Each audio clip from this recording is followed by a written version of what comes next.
오늘 내가 살아갈 이유. 그해 겨울 나는 프랑크푸르트 공항에 혼자 앉아 있었다.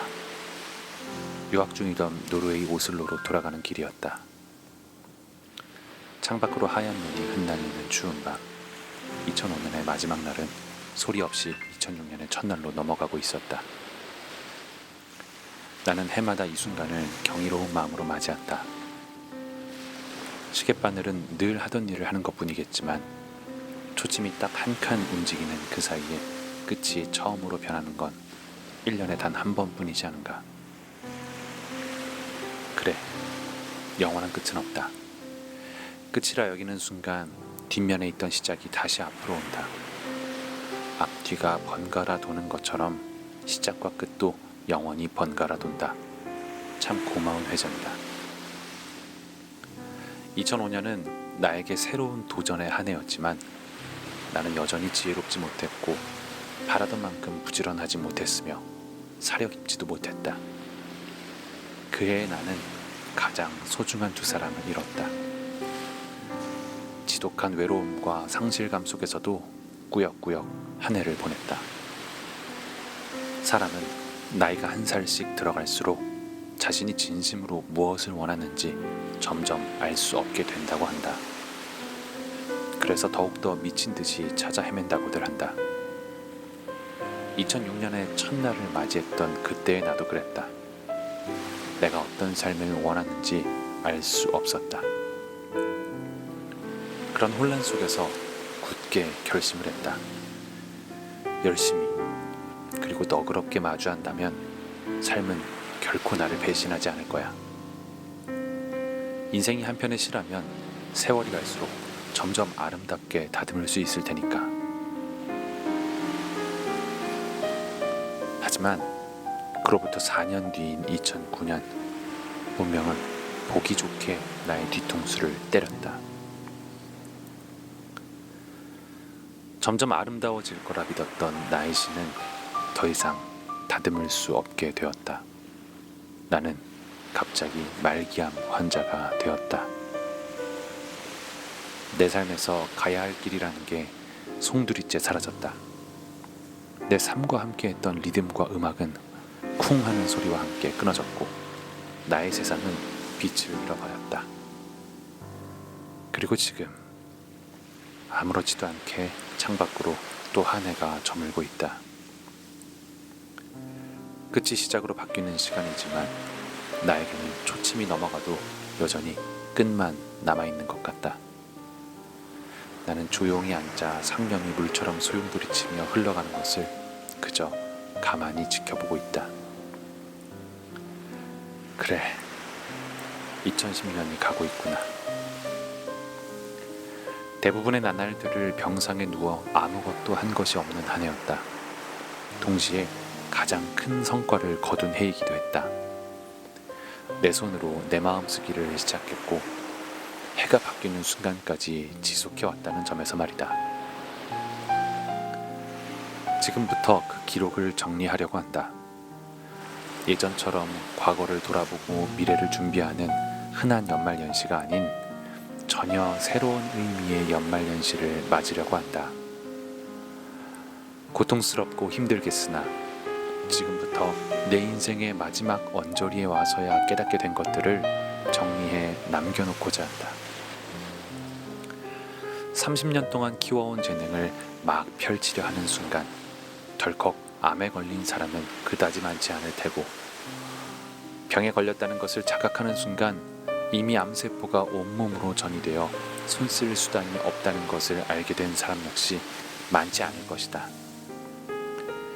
불치병에 걸려 언제 신이 내 목숨을 걷어가실까 전전긍긍하는 이들 중에서 내 손으로 내 마음을 쓰는 사치를 부릴 수 있는 사람은 거의 없을 것이다. 이 때문에 지금 내가 정리하고 있는 글들은 꽤 가치가 있는 것 아닐까?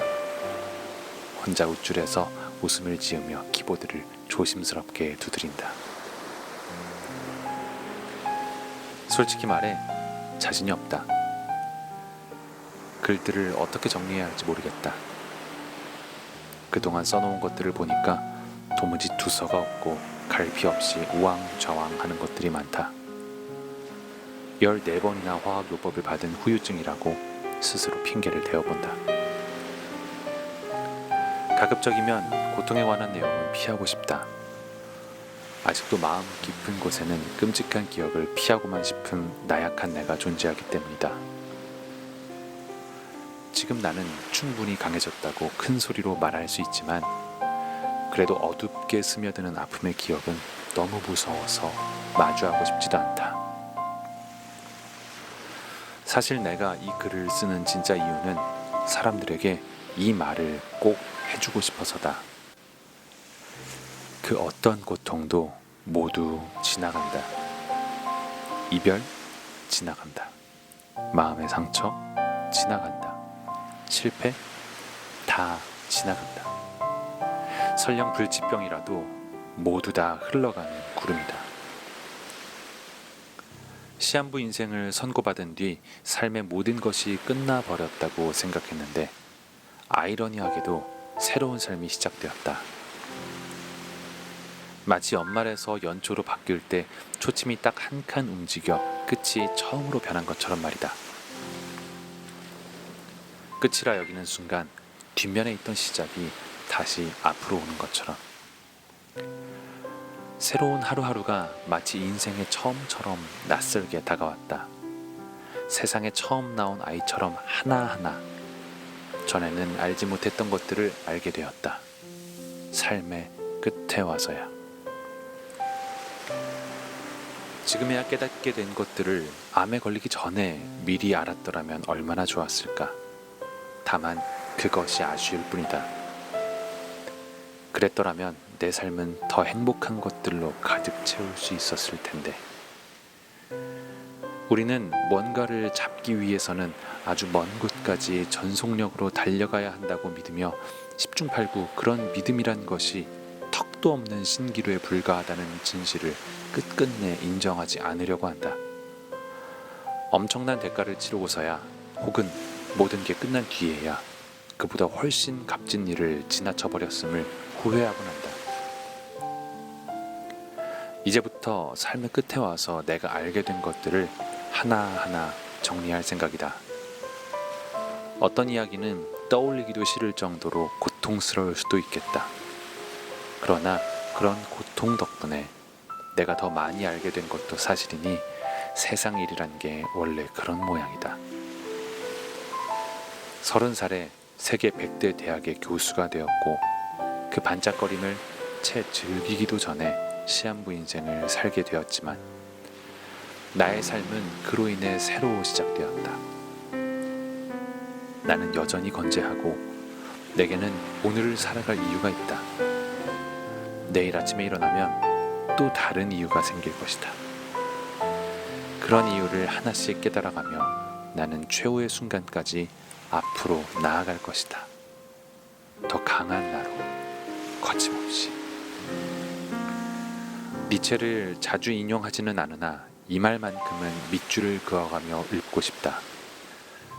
지금 내가 당신에게 해주고 싶은 말이다. 너를 죽일 수 없는 것이 결국 너를 더 강하게 할 것이다.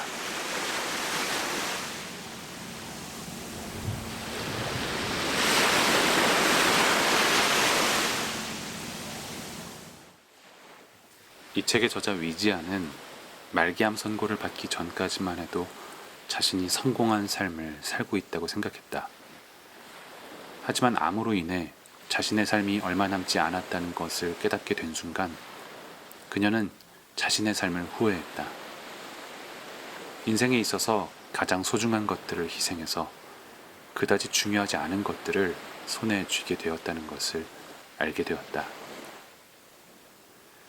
하지만 다행히도 그녀에게는 아직 인생을 정리할 시간이 남았으며 진심으로 그녀를 사랑하는 사람들이 곁에 있었다.